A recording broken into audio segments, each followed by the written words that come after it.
So, if you guys remember, I did 2 stories where it was basically a Jurassic World Kong AU, where in this continuity, Kong was cloned and part of the Jurassic World theme park, and then it was tied in with what would happen if Kong was part of that story, including Fallen Kingdom.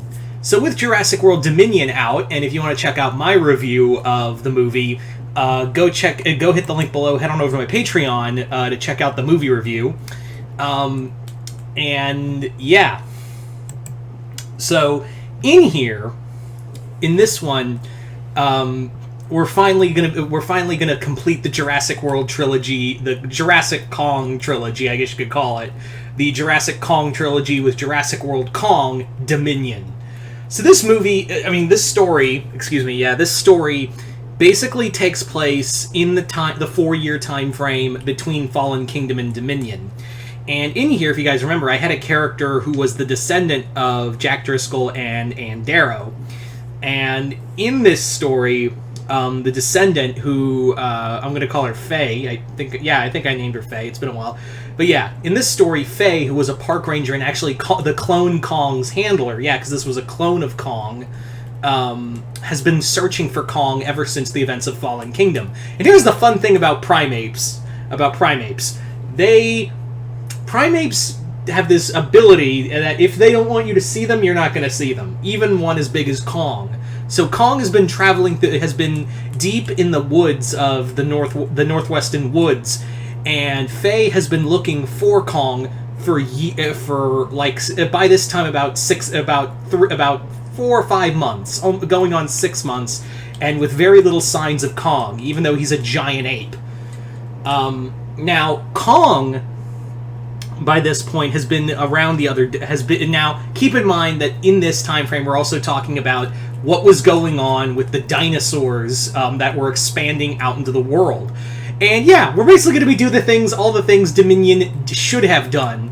So, throughout the story, Faye encounters a young man named Sean Muldoon, who is, in this, he is an OC character who, Sean is the nephew of Robert Muldoon from Jurassic Park. And Sean is a conservationist, but he's also a hunter. And the thing is that he is of the mindset of dealing with invasive species. That's what he does, is deal with invasive species. And the way he sees it is that dinosaurs are invasive species. To quote it, he basically tells Faye, to quote my uncle, they should all be destroyed. It's not like he doesn't, and she shoots back. The only reason you hate the dinosaurs is because one murdered your uncle. They're just animals, and he says, you're right, they are just animals. They're animals that were created in a lab, and also breeding way too fast and eating too much. You do realize that, there's only a finite amount of resources that humans are taking for themselves, and leaving very little land and food for the rest of the animals. So what do you think is happening when all these creatures who take a massive amount of calorie intake start coming into the mix? Cohabitation with dinosaurs and modern animals is bullshit. He basically lays it out. These animals are invasive species. They're more or less destroying the ecosystem of an already fragile ecosystem that humankind has been destroying. So he's basically been like, I'm here to destroy them because, yeah, they're animals. I get that, but they're also damaging the wildlife that I'm trying to protect.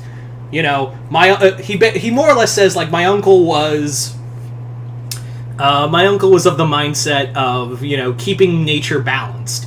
And that's what I tend to do too.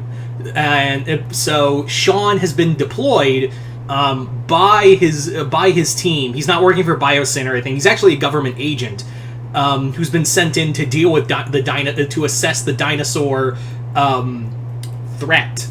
And yeah, he's of the mindset we need to destroy them because it's going to ruin the ecological system that is already fragile as it is. And he says, I take no pleasure in it.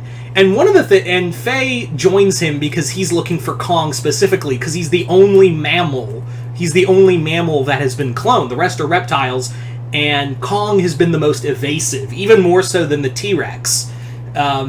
She and Sean, alongside a character that I've wanted back in the Jurassic trilogy, in the Jurassic movies, Nick Van Owen from Lost World. So Nick Van Owen is also part of the group, and he and Sean Muldoon have these back and forths of like, you're just wiping them out because they exist. Your uncle probably loved having a shooting gallery, and he's like, no, my uncle understood that these animals are dangerous. I have that same respect. I also have the same respect for wanting to keep the animals that did come here. I'm trying to protect all the other animals that have existed since then. So Kong himself is, like I say, he's been living in the Pacific Northwest, deep in the forests, and he's not the only prehistoric animal out there. The other animal that he's been sharing territory with is the Rex. The T-Rex and him have been kind of like on a uneven ground. Like, there's so much territory that, there's so much land that there's like, and it's being deforested, that eventually these two were on a collision course. Not to mention another company that has taken who's taken InGen's DNA splicing technology has brought something back from the dead too, in the same vein of Kong, and that is Ga. Now, if you don't know who Ga is basically a giant godlike, a giant reptile humanoid who murdered Kong's parents in the original lore of the 1930s Kong. So there's a clone of Ga who is on the hunt for Kong, and this one has like Giga DNA, it has Karkar, like some of the most dangerous predators in the world, as a DNA template. And it was helped created by Henry Wu, and that was before he goes to Biosyn, and is like, that was his first step to make a logical sense of, oh, maybe what I'm doing is wrong, because he watches as Ga completely decimates an entire town, and starts eating everyone just because it's not hungry, but because it can. Like, it's so malicious. So eventually, Faye, Sean, and Nick do find their way to discovering Kong by the same time Ga shows up. So Kong and Ga do battle. And Kong, like, even though he's a clone of Kong, and even though Ga is a clone, they both instantly recognize each other. And now the fight's on, and the two do battle in the ruins of this small town, until Kong manages to, like, grab Ga and, like, impale him on a electrical post, and just electrocutes the impaled Ga until he's dead. So by the end of it, Kong is taken. He is captured, but instead of killing him, Sean's convinced there might be somewhere we could take him, and Kong is sent into Indonesia, where it's a small island that is filled with orangutans.